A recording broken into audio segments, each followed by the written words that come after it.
മ്യാൻമറിലെ സംഘർഷ മേഖലയായ റാഖൈൻ സംസ്ഥാനത്ത് പട്ടാളം നടത്തിയ ബോംബാക്രമണത്തിൽ 19 വിദ്യാർത്ഥികൾ കൊല്ലപ്പെട്ടു.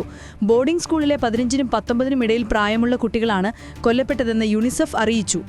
ബംഗ്ലാദേശ് അതിർത്തിയോട് ചേർന്ന റാഖൈനിൽ സ്വയംഭരണാവകാശം ആവശ്യപ്പെട്ട് വർഷങ്ങളായി പട്ടാളവുമായി വിമതർ രൂക്ഷ യുദ്ധത്തിലാണ്.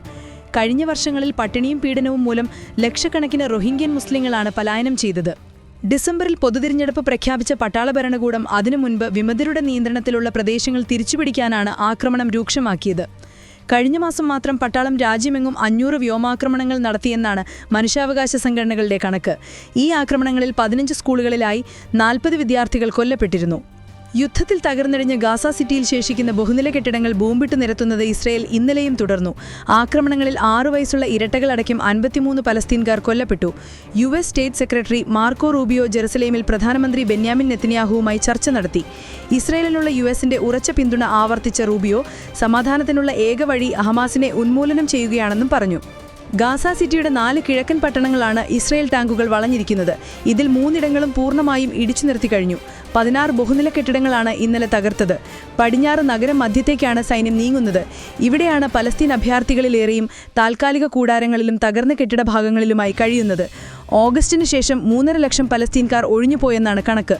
ഗാസയിൽ ഇതുവരെ 64,887 പലസ്തീൻകാർ കൊല്ലപ്പെട്ടു. അതേസമയം അടുത്ത വർഷം മുതൽ UKയിലെ പ്രശസ്തമായ റോയൽ കോളേജ് ഓഫ് ഡിഫൻസ് സ്റ്റഡീസിൽ ഇസ്രയേൽ വിദ്യാർത്ഥികളെ ബ്രിട്ടൻ വിലക്കി. രാജ്യാന്തര സ്പോർട്സ് മത്സരങ്ങളിൽ നിന്ന് ഇസ്രയേലിനെ വിലക്കണമെന്ന് സ്പെയിൻ പ്രധാനമന്ത്രി പെഡ്രോ സാഞ്ചസ് ആവശ്യപ്പെട്ടു. സമൂഹമാധ്യമങ്ങളിലും പത്രമാധ്യമങ്ങളിലും ഇസ്രയേലിന് അനുകൂലമായ വികാരമുണ്ടാക്കാനുള്ള സ്വാധീന പ്രവർത്തനങ്ങൾ ശക്തമാക്കണമെന്ന് പ്രധാനമന്ത്രി ബെന്യാമിൻ നെതന്യാഹു ആവശ്യപ്പെട്ടു. രാജ്യാന്തര തലത്തിൽ ഇസ്രയേലിനെ സാമ്പത്തികമായി ഒറ്റപ്പെടുത്തുന്നത് നേരിടാനാണിത്. സമൂഹമാധ്യമങ്ങളിലെ സ്വാധീനം വർദ്ധിപ്പിക്കാൻ ഭീമമായ നിക്ഷേപം നടത്തണമെന്നും ജെറുസലേമിൽ ധനകാര്യ മന്ത്രാലയ യോഗത്തിൽ നെതന്യാഹു പറഞ്ഞു. പ്രധാനമന്ത്രി നരേന്ദ്രമോദിയുടെ ജന്മദിനാഘോഷത്തിന്റെ ഭാഗമായി അദ്ദേഹത്തിന്റെ ചിത്രം പതിപ്പിച്ച 75 ഡ്രോണുകൾ വിന്യസിക്കാൻ ഒരുങ്ങുകയാണ് ഡൽഹി സർക്കാർ. മോദിയുടെ ജന്മദിനമായ സെപ്റ്റംബർ 17-ന് ഡൽഹിയിലെ ത്യാഗരാജ് സ്റ്റേഡിയത്തിലാണ് ഡ്രോണുകൾ വിന്യസിക്കുന്നതെന്ന് സർക്കാർ ഉദ്യോഗസ്ഥൻ അറിയിച്ചു. ഡൽഹി ഇന്ദിരാഗാന്ധി ഇൻസ്റ്റിറ്റ്യൂട്ട് ഓഫ് ടെക്നോളജിയിലെ വിദ്യാർത്ഥികൾ 75 പ്രത്യേക ഡ്രോണുകളാണ് വികസിപ്പിച്ചിരിക്കുന്നത്. സെപ്റ്റംബർ 17-ന് ത്യാഗരാജ് സ്റ്റേഡിയത്തിൽ നിന്നും അവ പറന്നുയരും. ഈ ഡ്രോണുകൾ പിന്നീട് ഡൽഹി പോലീസിന് കൈമാറുമെന്നും ഓരോ ജില്ലയ്ക്കും 5 ഡ്രോണുകൾ വീതം അനുവദിച്ചിട്ടുണ്ടെന്നും അദ്ദേഹം പറഞ്ഞു. ഡ്രോണുകൾ പ്രവർത്തിപ്പിക്കാൻ വനിതാ കോൺസ്റ്റബിൾ ഉദ്യോഗസ്ഥർക്ക് പ്രത്യേകം പരിശീലനം നൽകിയിട്ടുണ്ട്. പ്രധാനമന്ത്രിയുടെ 75ാം ജന്മദിനത്തോടനുബന്ധിച്ച് 75 പദ്ധതികളും പരിപാടികളുമാണ് ഡൽഹി സർക്കാർ ലക്ഷ്യമിടുന്നത്. അമിത വേഗത്തിലെത്തിയ ട്രക്ക് ജനക്കൂട്ടത്തിലേക്ക് ഇടിച്ചുകയറി 2 പേർ മരിക്കുകയും 6 പേർക്ക് പരിക്കേൽക്കുകയും ചെയ്തു. മധ്യപ്രദേശിലെ ഇൻഡോറിൽ തിങ്കളാഴ്ച വൈകുന്നേരമാണ് അപകടമുണ്ടായത്. അമിത വേഗത്തിലെത്തിയ ട്രക്ക് ബൈക്കിലിടിക്കുകയും പിന്നീട് നിയന്ത്രണം നഷ്ടപ്പെട്ട് ആൾക്കൂട്ടത്തിലേക്ക് ഇടിച്ചുകയറുകയും ചെയ്തിരുന്നു. ട്രക്ക് ഡ്രൈവറെ അറസ്റ്റ് ചെയ്ത് ചോദ്യം ചെയ്തു വരികയാണ് പോലീസ് അറിയിച്ചു. മരണസംഖ്യ ഉയരാൻ സാധ്യതയുണ്ടെന്നും പോലീസ് അറിയിച്ചു. അപകടത്തിൽ ഇരുചക്രവാഹനം ട്രക്കിനടിയിൽ കുടുങ്ങിയതിനെ തുടർന്ന് വാഹനത്തിന് തീ പടർന്നു. അപകടത്തിന്റെ ദൃശ്യങ്ങൾ സമൂഹമാധ്യമങ്ങൾ വ്യാപകമായി പ്രചരിക്കുന്നുണ്ട്. ഹ്യൂസ്റ്റൺ ജോ ബൈഡൻ സർക്കാരിന്റെ കുടിയേറ്റ നയം അനധികൃത കുടിയേറ്റക്കാരുടെ മൃദു സമീപനം സ്വീകരിച്ചെന്ന് US പ്രസിഡന്റ് ഡൊണാൾഡ് ട്രംപ് കുറ്റപ്പെടുത്തി. ഈ മാസം 10-ന് ഡാലസിൽ ഇന്ത്യൻ വംശജനായ ഹോട്ടൽ മാനേജറെ ക്യൂബൻകാരൻ വെട്ടിക്കൊണ്ട സംഭവം ചൂണ്ടിക്കാട്ടിയാണ് വിമർശനം. ക്രിമിനൽ പശ്ചാത്തലമുള്ള ക്യൂബൻകാരനെ നേരത്തെ പുറത്താക്കേണ്ടതായിരുന്നുവെന്ന് ട്രംപ് പറഞ്ഞു. കർണാടക സ്വദേശിയായ ചന്ദ്രമൗലി നാഗമല്ലയെ ഭാര്യയുടെയും മകന്റെയും മുന്നിൽ വെച്ചാണ് അക്രമി കഴുത്തറുത്തു കൊന്നത്. ഇതിന്റെ വീഡിയോ സമൂഹമാധ്യമങ്ങളിൽ പ്രചരിച്ചിരുന്നു. പൊതുപുത്തൻ യുദ്ധവിമാനങ്ങൾ ഉൾപ്പെടെ അണിനിരത്തി ചൈന അതീവ രഹസ്യമായി സൂക്ഷിക്കുന്ന സൈനിക കേന്ദ്രം പാകിസ്ഥാൻ പ്രസിഡന്റ് ആസിഫ് അലി സർദാരി സന്ദർശിച്ചു. പാകിസ്ഥാൻ സൈന്യത്തിന്റെ ഭരണഘടനാ പ്രകാരമുള്ള തലവനായ Sardari aviation industry corporation of ചൈനയിൽ ഞായറാഴ്ചയാണ് സന്ദർശനം നടത്തിയത്. AVIC സന്ദർശിക്കുന്ന ആദ്യ വിദേശ രാഷ്ട്രത്തലവനാണ് ആസിഫ് അലി സർദാരി. 10 ദിവസത്തെ സന്ദർശനത്തിലാണ് സർദാരി ചൈനയിലെത്തിയത്. സമുച്ചയം ചുറ്റി നടന്നു കണ്ട പാക് പ്രസിഡന്റിനോട് ചൈനീസ് അധികൃതർ അവിടുത്തെ ഏറ്റവും നൂതനമായ ആയുധങ്ങൾ, യുദ്ധവിമാനങ്ങൾ, അത്യാധുനിക സംവിധാനങ്ങൾ എന്നിവയെക്കുറിച്ച് വിവരിച്ചുവെന്ന് പാകിസ്ഥാൻ മാധ്യമങ്ങൾ റിപ്പോർട്ട് ചെയ്തു. Pakistan peoples party chairman Bilawal Bhutto സർദാരിയും പ്രഥമ വനിത അസീഫ ഭുട്ടോ സർദാരിയും ആസിഫ് അലി സർദാരിക്കൊപ്പം ഉണ്ടായിരുന്നു. പാകിസ്ഥാൻ പ്രധാനമന്ത്രി ഷഹ്ബാസ് ഷരീഫ്, സൈനിക മേധാവി അസീം മുനീർ എന്നിവരുടെ ചൈന സന്ദർശനത്തിന് പിന്നാലെയാണ് ആസിഫ് അലി സർദാരിയും ചൈന സന്ദർശിക്കുന്നത്. ഇന്ത്യ പാകിസ്ഥാൻ സംഘർഷ സമയത്ത് പാകിസ്ഥാൻ ഉപയോഗിച്ച 81% യുദ്ധോപകരണങ്ങളും ചൈന നൽകിയതാണെന്ന് Stockholm international peace research institute അടുത്തിടെ പുറത്തുവിട്ട റിപ്പോർട്ടിൽ പറയുന്നു.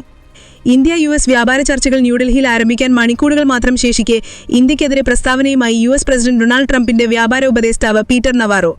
വ്യാപാര ചർച്ചകൾക്കായി US വാണിജ്യ ഉപപ്രതിനിധി ബ്രെൻഡൻ ലിഞ്ച് ന്യൂഡൽഹിയിൽ എത്താനിരിക്കെയാണ് ഇന്ത്യയുടെ വ്യാപാര നയത്തെ വിമർശിച്ച് നവാറോ രംഗത്തെത്തിയത്. യുക്രൈനിലെ റഷ്യൻ അധിനിവേശം ആരംഭിച്ചതിന് പിന്നാലെ ഇന്ത്യൻ ശുദ്ധീകരണശാലകൾ റഷ്യൻ ശുദ്ധീകരണശാലകളുമായി കൈകോർത്ത് പ്രവർത്തിച്ചു. ഇത് തികച്ചും വിചിത്രമാണ്. കാരണം അവർ അന്യായമായ വ്യാപാരത്തിലൂടെ ഞങ്ങളിൽ നിന്ന് പണമുണ്ടാക്കുകയും അതുവഴി പല തൊഴിലാളികളും ദുരിതത്തിലാവുകയും ചെയ്യുന്നു. ഇന്ത്യ ആ പണം റഷ്യൻ എണ്ണ വാങ്ങാൻ ഉപയോഗിക്കുന്നു. റഷ്യ അത് ആയുധങ്ങൾ വാങ്ങാൻ ഉപയോഗിക്കുന്നു. ഇന്ത്യ ചർച്ചകൾക്ക് തയ്യാറായിരിക്കുന്നു. വ്യാപാരത്തിന്റെ കാര്യത്തിൽ അവർക്ക് വളരെ ഉയർന്ന തീരുവകളുണ്ട് എന്ന് രാജ്യാന്തര മാധ്യമത്തിൽ നൽകിയ അഭിമുഖത്തിൽ നവാറോ പറഞ്ഞു. ഉഭകക്ഷി വ്യാപാര ധാരണകളെ സംബന്ധിച്ച് വാണിജ്യതോഗം സ്പെഷ്യൽ സെക്രട്ടറി രാജേഷ് അഗർവാളുമായി ബ്രണ്ടൻ ലിഞ്ച് ഇന്ന് ചർച്ച നടത്തും. ഓഗസ്റ്റ് 25-നും 29-നും ഇടയിൽ ഇന്ത്യ സന്ദർശിക്കാനാണ് US പ്രതിനിധി സംഘം തീരുമാനിച്ചത്. അമീബിക് മസ്തിഷ്ക ജ്വരം ബാധിച്ച് ചികിത്സയിലായിരുന്ന 2 പേർ മരിച്ചതായി ആരോഗ്യവകുപ്പ് അറിയിച്ചു. തിരുവനന്തപുരം മുട്ടത്തറ സ്വദേശി ലതാകുമാരി 52, കൊല്ലം ഓയൂർ വെളിനല്ലൂർ ലായത്തുപറമ്പിൽ വീട്ടിൽ വിശ്വനാഥൻ ആചാരി 91 എന്നിവരാണ് 11-ന് മരിച്ചത്. ഇരുവരുടെയും മരണകാരണം അമീബിക് മസ്തിഷ്ക ജ്വരമാണെന്ന് പിന്നീട് സ്ഥിരീകരിക്കുകയായിരുന്നു. ഇതോടെ അമീബിക് മസ്തിഷ്ക ജ്വരം ബാധിച്ച് ഈ വർഷം മരിച്ചവരുടെ എണ്ണം 19ആയി. RCCയിൽ ചികിത്സയിലിരിക്കെയാണ് ലതാകുമാരി മരിച്ചത്. നട്ടലിൽ നിന്നും എടുത്ത സാമ്പിൾ പരിശോധിച്ചപ്പോഴാണ് അമീബിക് മസ്തിഷ്ക ജ്വരം ബാധിച്ചതായി കണ്ടെത്തിയത്. വിശ്വനാഥൻ ആചാര്യയെ കഠിനമായ പനിയെ തുടർന്ന് വെളിനല്ലൂർ സാമൂഹികാരോഗ്യ കേന്ദ്രത്തിലും തുടർന്ന് കൊല്ലം തിരുവനന്തപുരം മെഡിക്കൽ കോളേജ് ആശുപത്രികളിലും ചികിത്സിച്ചു. രോഗത്തിന്റെ ഉറവിടം കണ്ടെത്താൻ കഴിഞ്ഞില്ല. കുളത്തിലോ ജലാശയങ്ങളിലോ പോയിട്ടില്ല. അമീബിക് മസ്തിഷ്ക ജ്വരം ബാധിച്ച മെഡിക്കൽ കോളേജ് ആശുപത്രിയിൽ ചികിത്സയിൽ കഴിയുന്ന 7 പേരുടെയും നില തൃപ്തികരമാണെന്ന് ഡോക്ടർമാർ അറിയിച്ചു. ജർമ്മൻ നിർമ്മാണ മിൽറ്റിഫോസിൻ ഗുളികയാണ് ഇവർക്ക് നൽകുന്നത്. വിതുര പൊന്മുടി സ്റ്റേറ്റ് പാതയിൽ കാറിടിച്ച് വിതുര സ്വദേശിയായ മണിയൻ സ്വാമി 85 മരിച്ച സംഭവത്തിൽ കാർ ഓടിച്ചിരുന്ന ആര്യനാട് വില്ലേജ് ഓഫീസർ പോലീസിൽ കീഴടങ്ങി. തൊളിക്കോട് പനൈക്കോട് ചെറുവക്കോണം സ്വദേശി S പ്രമോദാണ് വിതുര പോലീസ് സ്റ്റേഷനിൽ കീഴടങ്ങിയത്. പോലീസ് ഇദ്ദേഹത്തിനെതിരെ മനഃപൂർവ്വമല്ലാത്ത നരഹത്യയ്ക്ക് കേസെടുത്തു. കഴിഞ്ഞ ചൊവ്വാഴ്ച രാത്രിയായിരുന്നു അപകടം. പ്രമോദ് ഓടിച്ചിരുന്ന കാർ വിതുര പോലീസ് സ്റ്റേഷന് മുന്നിൽ ഉപേക്ഷിച്ച നിലയിൽ 3 ദിവസം മുൻപ് കണ്ടെത്തിയിരുന്നു. ഒളിവിൽ പോയ പ്രമോദ് അന്വേഷണം പുരോഗമിക്കുകയാണ് പോലീസ് സ്റ്റേഷനിൽ കീഴടങ്ങിയത്. മാതാവിന് ഇൻസുലിൻ എടുക്കാൻ തിരക്കിട്ടി പോകുന്നതിനിടയിൽ അപ്രതീക്ഷിതമായി വയോധികൻ റോഡിന് കുറുകെ കയറിയെന്നും മുന്നിൽ വേറെ വാഹനമുണ്ടായിരുന്നതിനാൽ അവസാന നിമിഷം കാർ വെട്ടിത്തിരിക്കാൻ കഴിഞ്ഞില്ല എന്നും വില്ലേജ് ഓഫീസർ മൊഴി നൽകിയതായി Vithura sub inspector SN Muhsin Muhammad മനോരമയോട് പറഞ്ഞു. വിതുരയിൽ സ്വന്തമായി വീടോ ബന്ധുക്കളോ ഇല്ലാതിരുന്നതിനെ തുടർന്ന് പൂവാട്ട് പള്ളിക്ക് സമീപത്തെ ബസ് കാത്തിരിക്കും കേന്ദ്രത്തിലായിരുന്നു മണിയൻ സ്വാമി വർഷങ്ങളായി കഴിഞ്ഞിരുന്നത്. കാറിടിച്ചു തെറിപ്പിച്ചതിനെ തുടർന്ന് ഇദ്ദേഹത്തിന് തലയ്ക്ക് സാരമായി പരിക്കേറ്റിരുന്നു. എന്നാൽ വാഹനം നിർത്താതെ പോവുകയും ചെയ്തു. പിന്നീട് ഇദ്ദേഹത്തെ ആദ്യം വിതുര താലൂക്ക് ആശുപത്രിയിലും ശേഷം മെഡിക്കൽ കോളേജ് ആശുപത്രിയിലും എത്തിച്ചെങ്കിലും മരിക്കുകയായിരുന്നു. പ്രായപൂർത്തിയാകാത്ത പെൺകുട്ടിയെ സമൂഹമാധ്യമത്തിലൂടെ പരിചയപ്പെട്ട നഗ്ന വീഡിയോകളും മറ്റും ആവശ്യപ്പെടുകയും പിന്നീട് അത് പ്രചരിപ്പിക്കുമെന്ന് ഭീഷണിപ്പെടുത്തുകയും ചെയ്തെന്ന പരാതിയിൽ ടാറ്റു ആർട്ടിസ്റ്റ് അറസ്റ്റിലായി. കൊല്ലം പുന്നല പിറവന്തൂർ കരമൂർ ഷൺമുഖവിലാസത്തിലെ B ബിബിനെയാണ് പാലക്കാട് ടൗൺ സൗത്ത് പോലീസ് കഴിഞ്ഞ ദിവസം എറണാകുളത്ത് നിന്ന് അറസ്റ്റ് ചെയ്തത്. സമൂഹമാധ്യമം വഴിയാണ് പ്രതി പെൺകുട്ടിയെ പരിചയപ്പെട്ടത്. എന്നാൽ തന്നെ കൃത്യമായി തിരിച്ചറിയാതിരിക്കാനുള്ള സാങ്കേതികവിദ്യ പ്രതി ഉപയോഗിച്ചിരുന്നു. സൈബർ പോലീസിന്റെ സഹായത്തോടെയും സമാന രീതിയിലുള്ള കേസുകൾ റിപ്പോർട്ട് ചെയ്തത് പരിശോധിച്ചും നടത്തിയ അന്വേഷണത്തിനൊടുവിലാണ് ബിബിനെ അറസ്റ്റ് ചെയ്തത്.